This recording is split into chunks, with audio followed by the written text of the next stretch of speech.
So moving on to the omission exercise. So in editing, you were given entire sentences and you had to find out the problem, the error, right, and you had to correct it. While in omission, some word has been omitted or left behind and removed from the sentence, and you have to find out that at which point a word needs to be inserted and what word it needs to be.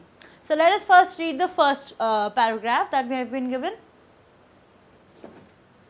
Srinagar abounds natural beauty. It is often termed a paradise on earth. Tourists from all world come to see its everlasting beauty scattered over its outskirts. It is a small place intensely fascinating. Right, so we will go line by line about it.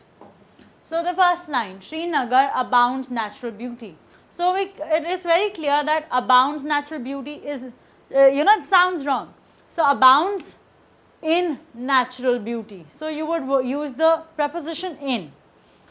Next, it is often termed dash a paradise on earth, right. It is often termed a paradise on earth, it is not right. So it is often termed as a paradise on earth.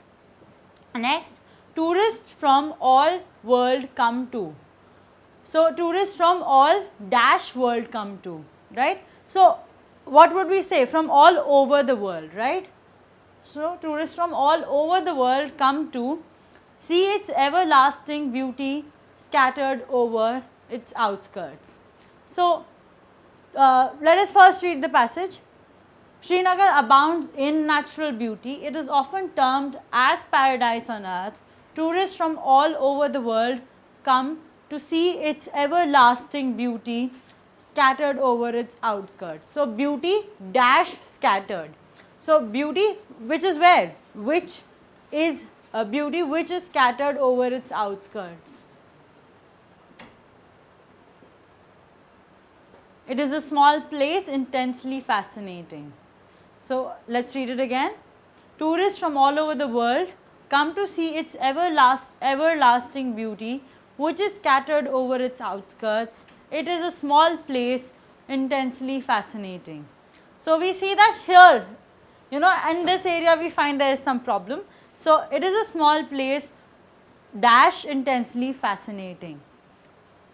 Again, which is intensely fascinating, and you have to understand in omission you can use your own words as well, right. There is no written rule that only this word has to be used. You can use your own words, right. So if you think some other word is more appropriate, then go for it, but please check the tense and the preposition and if you are using it correctly according to the English grammar. Next, after the holy man had spoken Rama, he told Rama's mother that should be sent to pray the Kali temple at the village. He promised good lady that if this was done, Kali the goddess appear, take pity on him and bless, then all her worries would over. Now let us go about it line by line. After the holy man had spoken dash Rama, right. So had spoken, Rama does not make sense, had spoken to Rama, he told Rama's mother that dash should be sent. So he should be sent to pray dash the Kali temple at the, right. So here I am finding where the correct word needs to go and what the correct word would be at the very same time. So he be sent to pray dash the Kali temple. So some of you might say that in is the correct preposition that has to be used, and some of you might say at is the correct preposition that has to be used. But in fact, you have to take into consideration that this is omission and both can be correctly used here.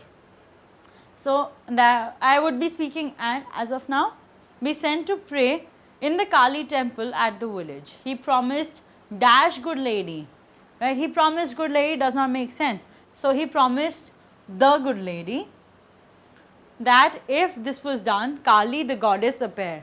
So Kali the goddess appear out of nowhere, no, right. So Kali, this would happen in future. So Kali the goddess would appear, take pity on him and bless dash, and bless, it is an incomplete sentence. So you would say and bless him, then all her worries would dash over. Would over does not make sense again. So would be over, right? So here you saw that you can use your own words as well. You just have to identify at what place what words needs to go, and you have to make sure that according to English grammar they have been used correctly.